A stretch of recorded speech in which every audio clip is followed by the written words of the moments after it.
প্রথমেই বলি, পুরো বাড়ির ভিডিওটা করতে পারবো না, কারণ ভিতরে ক্যামেরা অ্যালাউ ছিল না। তবু যতটুকু সম্ভব ততটুকু করলাম। আর এসব জিনিস নিজের চোখে দেখে আসাই ভালো। ক্যামেরা বন্দি করে যেন সেই আগের মতো ঐতিহ্যটা আর নেই।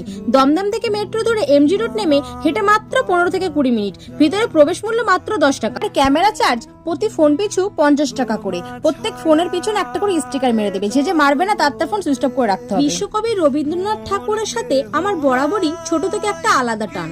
তিনি যেন আমার হিয়ার মাঝে লুকিয়ে আছেন। বাংলায় 22শে শ্রাবণ তথা ইংরেজির 7ই আগস্ট বিশ্বকবি রবীন্দ্রনাথ ঠাকুরের মৃত্যুদিন আর আমার জন্ম নেওয়া। তাই তো আজ আমরা জোড়াসাঁকোর ঠাকুর বাড়িতে বিশ্বকবির জন্মস্থান দেখতে এসেছি। ছোটবেলায় যখন ক্লাস 7-এ পড়তাম তখন মায়ের সাথে শান্তিনিকেতন যাওয়া। তখন কিছু বুঝতাম না। বড় হওয়ার সাথে সাথে বুঝলাম রবীন্দ্রসঙ্গীতের প্রতি ভালোবাসা বেড়েই চলেছে।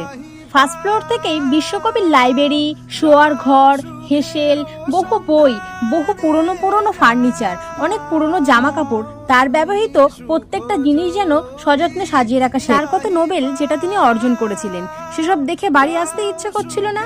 চোখ যেন জুড়িয়ে যাচ্ছিল। ভিতরের পরিবেশ তো সুন্দর ছিল যেটা বলে প্রকাশ করা যাবে না। সেটা শুধুমাত্র যে গেছে সেই ফিল করতে পারবে। সবকিছু নিস্তব্ধ, যেন ইন্টারনেট কানেকশন, সবকিছু কাটিং ছিল সেখানে। মানুষ ওখানে একদম লাইব্রেরির মতো চুপচাপ। তার মতো যা যা জিনিস ছিল তা আমরা মন ভরে দেখে এসেছি। যদি কোনোদিন সুযোগ হয় তাহলে আমরা আবার যাব।